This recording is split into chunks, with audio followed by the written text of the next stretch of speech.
can a 4GB card handle this game? Apparently it can. It's handling the game at 30 FPS. You can see it on the MSI Afterburner. So before I go into more gameplay and details, let me just show you the system specs. Here you go. You guys can see it's the 1650 Super MSI Gaming X version of the GPU, 4GB, paired with the i5-12400F and 32GB of DDR4 memory running at 3200 MHz. And latest driver 610.74. Thankfully, NVIDIA still supports this GPU with the latest updates, so that's a good thing, right? You can see we're getting 30 FPS on the very low settings though. Yeah, but I'm like still surprised to see this game actually working on these settings, because I thought, you know, it's gonna maybe get like 15 FPS, but if you go to the settings, you can see around 1080p and native anti-aliasing at temporal anti-aliasing, so which is pretty good. So it says native settings at 1080p with very low settings, which like barely almost uses 4GB of VRAM. So, you know, we're not having any bottleneck here. So I'm glad that Ubisoft decided, yeah, you can play this game even on a 4GB GPU. So people with a 1650 Super actually can play the game. And 30 FPS, I mean, you cannot expect anything better than this. You know, even 30 FPS is a good deal for a card like this. You know, I'm glad that it even turns on properly without any issues on a 4GB GPU. So that alone is a win in my books. But 30 FPS is actually playable. Like I said, I'm an old school gamer. I used to play games at 30 FPS for a long time until 60 FPS became a standard. So I know I've been there. Like when the OG version of this game released, I used to play that game at 20 FPS, considering it really playable, you know, on like medium settings back in the days. So this actually is kind of really playable to me. So if you don't like very low settings, I mean, let's be honest here, even very low settings in this game looks pretty alright to me, you know, like really serviceable. It doesn't look like it's shit. Still all the foliage and everything looks pretty okay. And for 1650 Super, this is, what the heck? Look at this guy with his legs crisscrossed like that. That's crazy. But anyways, let me go kill this guy real quick. Oh, he's back to life. I'm just gonna knock him out. That's it. Alright. So yeah guys, this is actually kind of playable. But since we have the options to do upscaling, let's do that. I'm just gonna keep it to very low settings, because otherwise it's gonna be stuttery once we go past the VRAM memory capacity. So just gonna keep it right here. So what if I do quality mode at TAA? I don't know, let me see. That takes you all the way to 40 FPS. And now, yeah, it is slightly blurry. I can see that. It doesn't look as sharp on the edges anymore. It is quite jittery on the edges, if you see, even up close. So temporal anti-aliasing is not the best anyways, even at 1080p like native settings. So using some upscaling is going to make it a little bit more worse. But again, it's the best you could do, man, on a 4GB card. And again, I'm pretty sure people who has a 1650 Super will be actually glad they can actually play the game. You know, they don't need to be playing the games on the highest settings possible. It's a really low tier GPU in 2026, so even getting the game to work is a good deal. So I'm not mad at it. It's really actually kind of better than I expected. So what if I use FSR quality instead? FSR quality makes the edges slightly smoother, but the FPS has decreased. So we were getting around 40 FPS on the same settings on TAA, but on FSR it's like 33 FPS, which is about the same as native TAA. And TAA native looked way better than this. So, you know, going to FSR quality mode is not a good idea. Let's put it back to TAA, man. That's the best way to do it. Like, this is like worse quality and also worse FPS. So yeah, not worth it. But since we have FSR, we can actually turn on frame gen. So it might be the way to go. Let me see. That's like maxing out the GPU almost. So yeah, it does max out the GPU already. It actually is going past the VRAM buffer.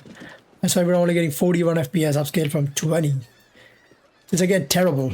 I rather prefer playing it on native settings on TAA and get or like, you know, quality mode on TAA and get 40 FPS with minimal input latency than this, because this is like, I can actually feel that on the keyboard and mouse. This is terrible. Oh my gosh. I can feel the stutter as well on keyboard and mouse. Like, this is actually terrible, guys. You need at least 35 to 40 FPS base frames before you enable frame gen to have it, you know, a consistent good frame time graph without any stuttering and all these artifacting and ghosting. So what you see right here, it looks like it's 41 FPS, but it is pretty terrible. So frame gen is not going to be a good idea, unfortunately. What if you go to performance mode though? It's going to look like shit, but at least it frees up some VRAM.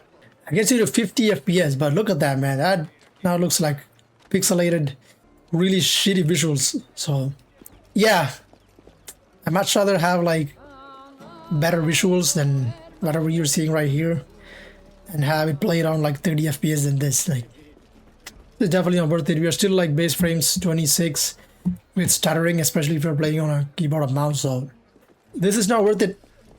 Nope, not a good idea at all. Better just keep it to TAA and native or quality mode. Will give you a better experience than this. It's terrible. So that's 1080p. I think I'll give you guys a good idea how 1080p works. So I'm gonna go to 720p next. Apply that and then maybe go back to TAA and native. And turn on frame gen. Alright, still on very low settings. I'm not gonna go below that. That's the lowest. And then the lowest, if you want to go lower, it's going to be handheld low, which is, I don't know, not a good idea. So there it is, man. Like 35 FPS at 720p. Doesn't seem that bad. But yeah, I don't know. What does it look? I think the field of view gets really narrower on the very low settings, because look at that. If you're like this away from the enemies or the people, you can see the blurriness, the camera blur right in front of you. I can't properly see the guy drinking the beer right there. So I don't know. So 720p is actually like 35 FPS native. It's not terrible, but I mean, it's a 4GB card, man. So you're gonna have to deal with this. Otherwise, just go back to the OG game from 2013. That should like run really well on this, maxed out pretty much, because you know. But yeah, the remastered version is not gonna run that great. At least it's running at 35 FPS, so you know, not that bad. Still kind of playable. So let me just go to quality mode just to see how it's gonna be. 40 FPS. Okay. Very low quality mode is actually not bad. But it's still like GPU bound by all means. Look at that, 98% used. But yeah, now the image quality has gotten really worse. Almost FSR performance level quality, which is pretty terrible. You can't do nothing about it. So this is like the most intensive area in the game. So over here we're getting 40 FPS facing that way to the sea. If you turn the camera around, it's gonna drop into the 30s. Like 10 FPS lost right there. Again, still more than 35 FPS. Not that bad. So you will be having a decent experience with these settings. I still prefer like playing it on native 720p or 1080p quality modes. It's gonna be way better than this. So not terrible.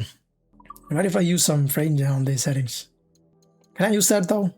Can I have native TAA upscaler and FSR frame gen? I guess it works. Yeah, it does work. So that takes it to 50 FPS. And how does it feel on keyboard and mouse? It's pretty terrible. It starts stuttering once you like aggressively move the mouse around. So it's not gonna be smooth. And you can see the artifacting as well, because we are getting barely 25 FPS base frames.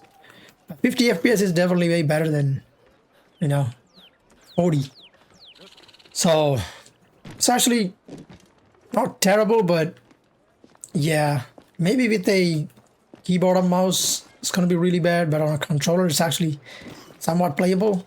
So if you have a controller, then this might be doable for you, like I'm doing right here. But keyboard and mouse will be rough.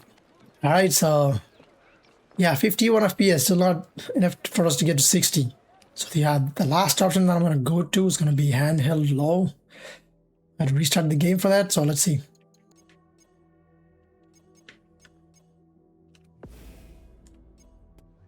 Okay, so handheld low, you don't have to restart the game. It just reloads the memory.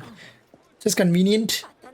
And that will actually get you to 50 something FPS, still less than 60. I thought it was going to be more than this, but look at that. Look at that knockout font. The text keeps shaking violently because of the frame gen. It looks pretty bad, guys. So, but we're like barely getting 60 FPS though, so that's something. What if I turn off frame gen? I'm gonna turn off frame gen and go native. Still uses 3.4 GB of VRAM. And you can get 38 FPS. And yeah, handheld low, you can see the vegetation is at the lowest possible detail. You can see that. It's like just a 2D image. It loses all the 3D features. Except maybe the big trees and stuff. But still, look at that. It looks pretty bad. But yeah, that's how it's gonna be, man. It's still like maxing out the GPU here. So 37 FPS on native handheld low settings. This is what you can play the game on Team Deck or something similar. So yeah, it's pretty bad.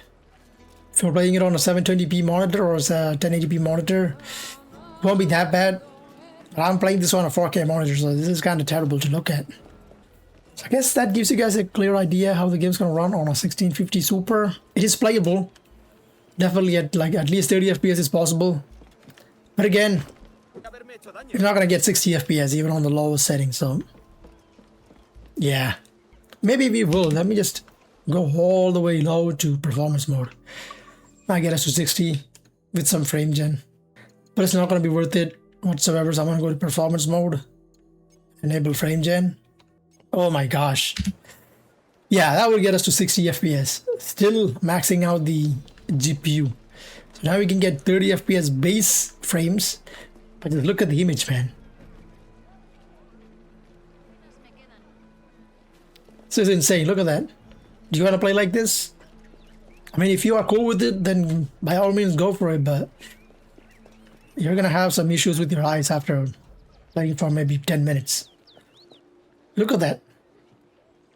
I don't know what resolution this is even upscaled from. Maybe 150p or something. I have no idea. This ain't it. This definitely ain't it. So that's it, man.